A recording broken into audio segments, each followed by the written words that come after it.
우리가 노년이 되면 노후라고도 얘기하는데 나이가 들었을 때 어떤 걱정을 하시는지 제가 잘 살펴보니까요. 상속과 증여를 걱정하시는 분들이 또 꽤 있어요. 근데 제가 볼 때는 이분들이 고민거리를 듣다 보면요. 상속과 증여를 할 게 그렇게 많지도 않으신데 우리가 쓸 거 다 쓰고 또 수명도 굉장히 길어졌잖아요. 다들 돈 걱정하시는데 쓸 거 다 쓰고 5억 이상, 5억을 넘는 금액을 상속했을 때 이 세금이 붙는데 사실은 이렇게 행복한 분들은 많지 않은데 그리고 그분도 실제로 그럴 만한 상황도 아닌데 김치 국물부터 드시는 거죠. 또는 현실적으로 잘 자각하시는 분도 있는 것 같아요. 이렇게 긴 세월, 뭐 100세 시대라고 얘기하지 않습니까? 이렇게 오래 살아야 되는데 내가 가진 거 가지고 그때까지 버틸 수 있을까? 현실적으로 내 노후를 내가 스스로 남의 신세에 지지 않고 지낼 수 있을 것인가? 이런 고민을 하실 수도 있죠. 또는 어떤 분들은 나는 내가 준비한 게 별로 없기 때문에 자식한테 짐이 될 것 같아. 상속 증여가 아니고 자식한테 짐이 될 것 같아. 이런 걱정하시는 분도 계시는 것 같아요. 저의 눈으로 봤을 때는요.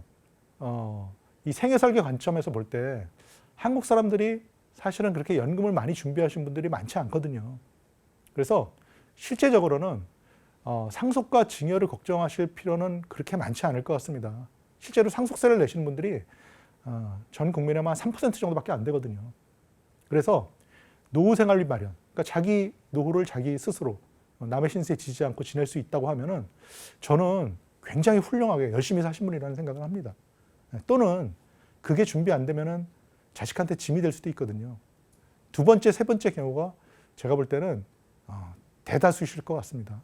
사실은 저게 자식조차 없으면은 굉장히 힘들어지죠. 물론 요즘은 국가에서 이런 비참한 생활을 막기 위해서 특히 노인들이 연금도 별로 없고 자기 재산도 별로 없는 분들한테는 기초연금이라는 걸 드리긴 합니다만 이게 그러면 자기 노후만 자기 스스로 준비할 수 있어도 굉장히 훌륭한 분이라고 말씀을 드렸는데 이게 우리나라만의 현실인가?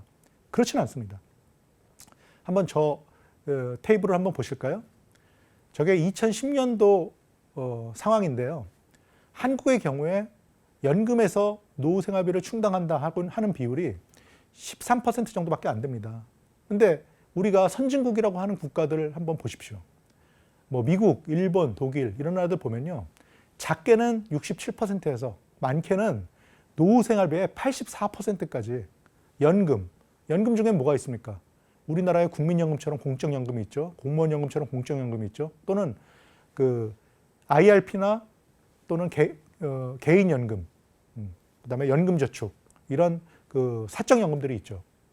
그래서 이 공적 사적연금에서 선진국들은 저렇게 3분의 2 이상의 자금이 노후자금 중에서 3분의 2 이상이 공사적연금에서 나온다는 겁니다. 얼마나 편하겠어요. 그리고 마찬가지로 우리나라뿐만 아니고 전 세계 뭐 잘 사는 나라건 못 사는 나라건 자기 노후를 준비하는 게 대부분 우리가 얘기하는 대부분 서민이나 중산층의 고민이라는 겁니다. 우리가 돈을 모아서 수익을 많이 내서 그거 가지고 뭘 하려고 그렇게 열심히 모으겠습니까? 고생하면서 이렇게 모으겠습니까? 왜 열심히 일하겠습니까? 결과적으로는요, 대부분의 경우에는요, 95% 이상은요, 나중에 뭐 물려주기 위해서 그런 것이 아니라 자기 한몸 건사하기 위해서 그렇게 노력을 하면서 평생을 산다는 겁니다. 참 이 산다는 게 사실은 굉장히 고난의 연속입니다. 그래서 저렇게 연금, 공적 사적연금에서 어느 정도 충당이 되고 그다음에 저기 보시면은 우리나라는 아직도 2010년 당시에도 자녀의 도움을 자녀로부터 용돈을 받는다고 하는 그 액수의 비율이 노후자금에서 30%나 차지하고 있습니다. 근데 자식들도요, 잘 보면요, 풍족하게 자란 것 같지만 좀 어떻게 보면 힘들 것 같아요. 부모님한테 용돈도 저렇게 드려야죠.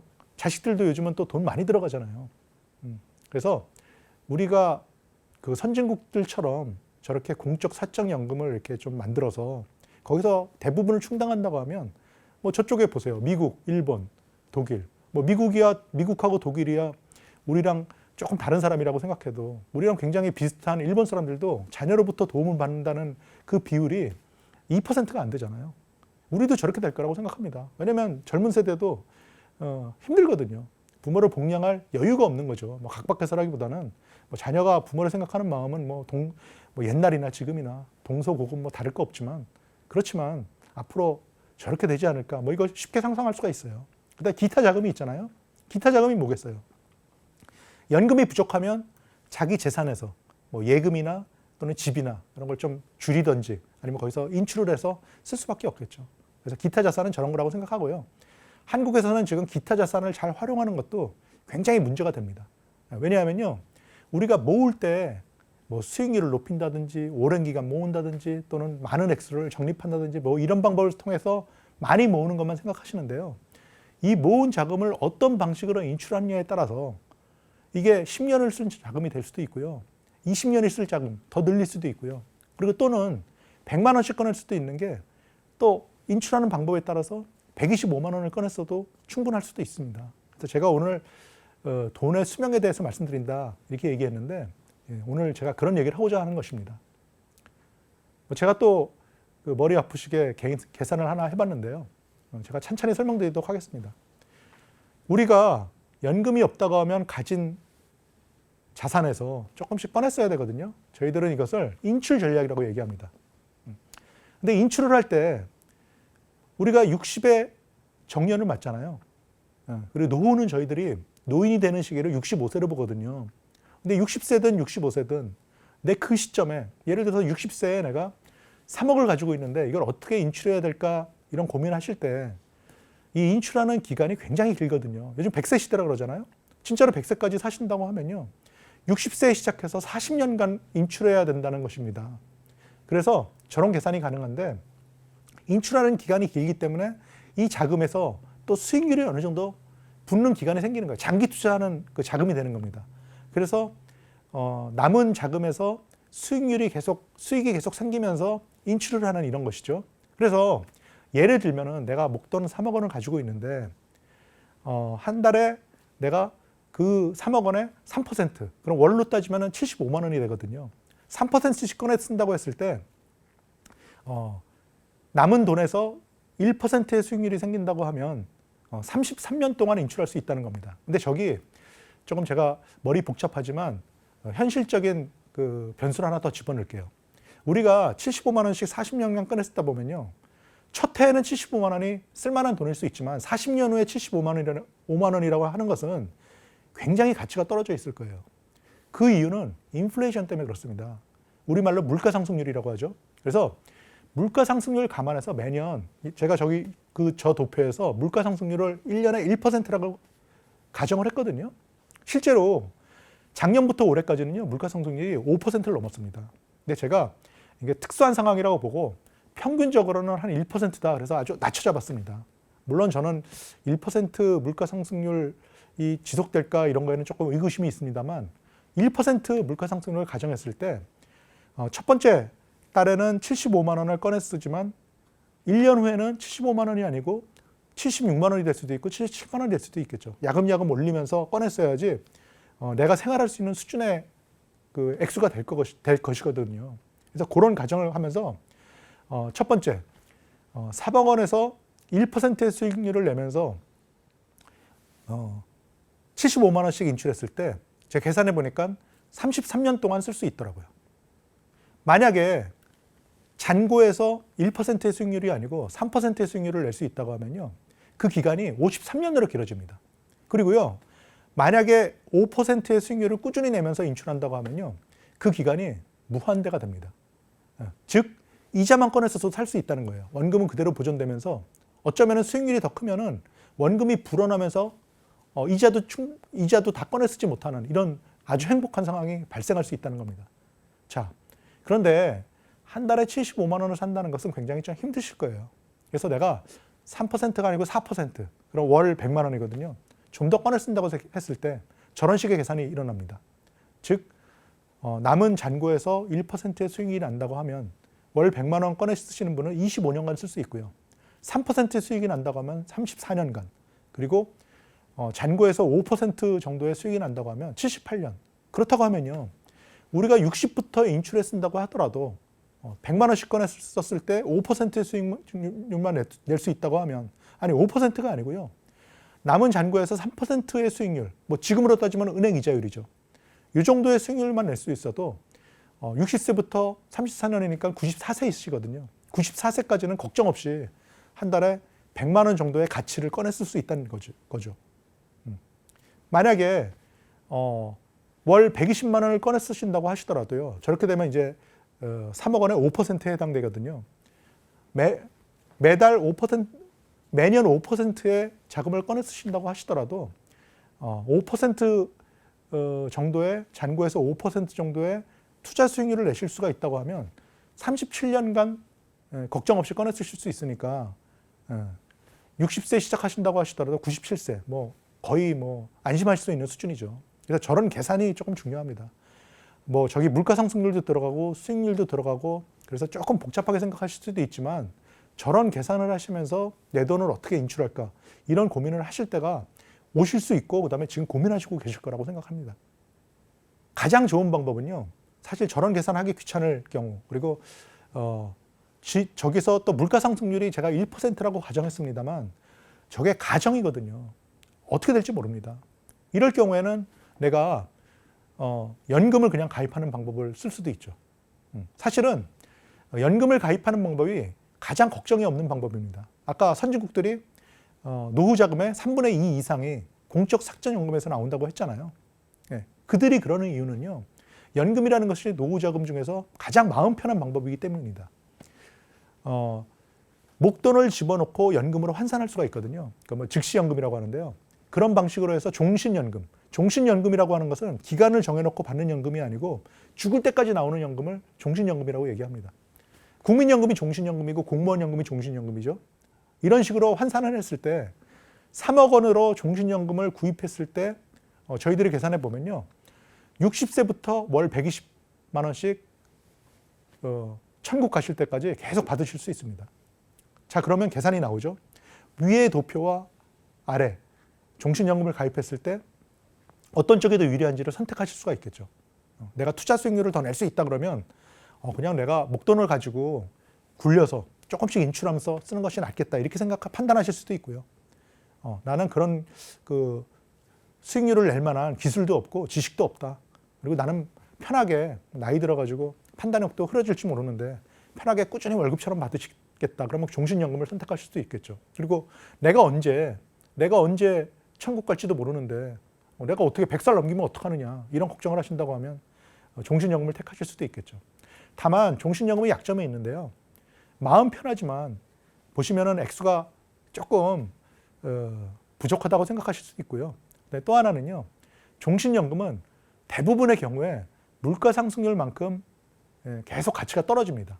그러니까 처음에 첫 달에 120만 원을 받으시는 게 끝까지 120만 원으로 유지가 된다는 겁니다. 그래서 처음에는 조금 넉넉하거나 충분하다고 생각하실 수 있는 그 연금도요. 노년, 후기 노년기에 들어가면요. 점점 가치가 줄어들기 때문에 좀 적다고 생각하실 수가 있어요. 예외인 연금들이 있는데요. 바로 국민연금입니다. 물가 상승률만큼 매년 증액해서 지급하기 때문인데요. 제가 또 그래프를 하나 준비했습니다. 자, 60세부터 어떤 분이 국민연금을 받기 시작했는데 이게 야금야금 올라갑니다. 100세가 되면요. 보세요. 한 달에 350만 원씩 받습니다. 제가 그 계산을요. 물가 상승률 3%를 가정해가지고 저 그래프를 그린 건데요. 그래서 제가 쉽게 말씀드려서 작년에 우리나라 물가 상승률이 5%였거든요. 그래서 올해는요. 작년에 100만 원 받으시던 분이 올해는 국민연금을 105만 원 지급받는다고 합니다. 이게 물가 상승률만큼 증액해서 지급하는 국민연금의 굉장히 큰 장점입니다. 그래서 국민연금에 대해서 잘 모르시는 분들이 국민연금 너무 작어. 국민연금 괜히 냈어. 이렇게 얘기하시는데 사실은 국민연금만한 연금이 없다고 저는 생각해요. 왜냐하면 어떤 사적연금도요. 어떤 보험사도 또는 어떤 증권사도 어떤 은행도 물가 상승률만큼 증액해서 평생 지급하겠다. 이런 연금은 없거든요. 그래서 저게 국민연금의 장점이라는 것. 그래프로 그려보면 국민연금은 야금 그 액수가 증액된다는 것. 이런 것들을 기억하시면 좋겠습니다. 그래서 아까 제가 인출 전략 꺼내 쓰는 것도 중요하다 이렇게 얘기했는데 그 인출 전략의 핵심이 뭐냐면요. 저 국민연금을 잘 활용하는 것입니다. 왜냐하면 국민연금의 특징이 죽을 때까지 나오는 종신연금이면서 물가 상승률, 소비자 물가 상승률만큼 매년 증액시켜주는 이런 특징을 가지고 있기 때문에 이 국민연금을 언제 받는지를 잘 조정하는 것이 이 인출 전략의 핵심이 됩니다. 제가 그거를 오늘 설명드리고자 합니다. 국민연금은요, 받는 시기를 조정할 수가 있어요. 그래서 저는 70년생이라서 65세가 됐을 때 제때 지급을 받기 시작했거든요. 근데 제가 원하면은 제가 막 급해서 좀 빨리 받았으면 좋겠다. 제가 5년 더 당겨서 받을 수가 있습니다. 그러니까 60세부터 받을 수 있다는 거죠. 그 대신 액수가 줄어들어요. 그리고 제가 아직 65세가 됐지만 아직 내가 조금 소득이 있고 내 연금 조금 늦게 받으면서 더 오래 받고 싶다. 오래 살 것 같다. 이렇게 생각하시면 늦춰받을 수도 있거든요. 5년까지 늦춰받을 수 있습니다. 최대. 그래서 제가 65세가 아니고 5년 늦춰받으면 70세가 되잖아요. 이렇게 받을 수도 있어요. 그런데 일찍 받으면 그 대신 잃는 게 생기거든요. 항상 세상사가 그렇지 않습니까? 그래서 이게 이런 식으로 되어 있습니다. 1년 늦춰받으면 기다린 보람이 있어야 되잖아요. 그래서 1년 늦출 때마다 7.2%씩 액수가 증액이 됩니다. 5년 늦춰받는다고 하면 7.2 곱하기 5가 되잖아요. 그래서 36%가 늘어납니다. 무슨 얘기예요? 제가 65세에 100만 원 받을 사람이었는데 나 아직 소득이 있고 좀 늦춰받겠다. 그래서 70세에 받으면요. 136만 원을 지급받는다는 겁니다. 그래서 그런 점이 있다는 것을 염두에 두시고요. 당겨받으면 그러면 어떤 약점이 생기나요? 뭘 잃어야 되나요? 6.6% 삭감이 됩니다. 그래서 5년 일찍 당겨받으면 1년에 6%씩 삭감을 당하니까 30%가 삭감 당합니다. 그래서 100만 원을 제가 65세에 받으면 100만 원 받을 수 있었는데 60세로 5년 당기면요. 70만 원으로 줄어듭니다. 어떤 쪽을 선택하시겠어요? 네. 우리가 제가 제목으로 그런 얘기를 써놨는데 우리가 수명을 알 수가 있다고 하면요. 당연히 첫 번째 1년 늦춰받는 방식을 택하는 것이 유리합니다. 왜냐하면 오래 살 것이기 때문에 내가 만약에 오래 산다고 하면 늦춰받는 게 유리하고요. 만약에 내가 평균 수명에도 훨씬 못 미치는 그 젊은 나이에 불의의 특수한 질병이나 암 같은 거 있잖아요. 이런 질병으로 인해서 조금 평균 수명에 훨씬 못 미치게 살다 갔다. 이랬을 경우에는 당겨받는 게 유리합니다. 일찍 받는 게 유리합니다. 그래서 이런 계산을 어느 쪽일지 우리가 모르잖아요. 자기 수명을 아는 사람은 없어요. 아무리 100세 시대 얘기하지만요. 70에 돌아가시는 분도 계시고요. 60에 돌아가신 분도 나옵니다. 그래서 다만 어떻게 받았을 때 어떤 계산이 나오는지는 우리가 알고 선택해야 되잖아요. 우리가 수명은 알 수 없지만 그래도 알고 나서 나는 이쪽이 나을 것 같아. 또는 이쪽이 나을 것 같아. 이렇게 선택할 수 있다는 겁니다. 이 계산도 빠르신 분들은 이제 밝으신 분들은 아마 계산을 해보셨을지 모르겠는데 제가 이런 계산을 해봤어요. 제가 65세에 받으면 100만 원을 받을 사람인데 60세로 당겨받으면 70만 원으로 액수가 좀 줄어드는 대신 기간은 길어지겠죠. 왜냐하면 5년 일찍 받았으니까 5년 더 받는 거잖아요. 그리고 제가 5년 늦춰서 받으면 액수는 136만 원으로 크게 늘어나지만 받는 기간이 짧아지잖아요. 제가 종료 시점을 87세로 잡았는데 거기에는 이유가 있습니다. 지금 우리나라에 65세 되신 분의 기대 여명이라고 하거든요. 65세 되신 분이 평균적으로 몇 세까지 사시느냐 이걸 기대 여명을 계산해 보면요. 87세입니다. 그래서 제가 80세를 낳는데 한번 계산해 볼까요? 연금 총액을 계산해 보니까요. 당겨받았을 때 5년 일찍 받으셨을 때 87세에 천국 가신다고 하면요. 당겨받으신 분은 총액이 5년 일찍 받아서 기간은 길어졌지만 액수가 작기 때문에 2억 2,600만 원 정도가 되더라고요. 60세부터 87세니까 27년간 한 달에 70만 원씩 받은 것을 다 합쳐보면 2억 2,600만 원 돈이 된다는 겁니다. 제때 받은 분은 어떻게 되나 볼까요? 100만 원씩 65세부터 87세까지 받으셨으니까 22년간 총액이 2억 6,400만 원이 됩니다. 그렇다고 하면 당겨받은 것이 손해라는 걸 알 수가 있죠. 그럼 늦춰 받으신 분은 어떨까요? 136만 원씩 70세부터 17년간 받으셨기 때문에 2억 7,700만 원 돈이 됩니다. 만약에 지금 말씀드린 것처럼 기대 연명까지만 살 수 있다고 하면은 늦춰받는 게 유리하다는 걸 알 수가 있죠. 이런 계산이 있다는 걸 아시고 그 다음에 선택을 하시라는 거예요. 제가 조금 더 부연 설명을 드리도록 하겠습니다. 뭐 마찬가지 계산인데요. 이분은 생각보다 조금 오래 사셨어요. 기대 예명보다 조금 더 오래 사셨어요. 사실 제가 90세를 종료 시점으로 잡았는데요. 뭐 요즘 상가에 갔을 때 저는 그런 생각이 들더라고요. 80대에 돌아가신 분 보면은 이분이 왜 이렇게 일찍 돌아가셨나 슬프다 이런 생각이 들더라고요. 요즘은 그 정도로 80대에 돌아가시면 조금 슬픈 감정이 드는 걸 보니까 장수의 시대인 것 같아요. 만약에 87세, 기대 여명인 87세가 아니고 90세까지 사셨다고 하면요. 조기연금 받은 분과 노령연금 받은 분과 연기연금 받은 분이 어떻게 계산이 달라지는지 한번 볼까요? 제가 계산을 해놨어요. 조기연금은요. 60세부터 90세니까 30년이잖아요. 30년 동안 2억 5,200만 원을 받게 됩니다. 65세부터 받으신 분은요. 25년 동안 받은 연금 총액이 3억 원이 됩니다.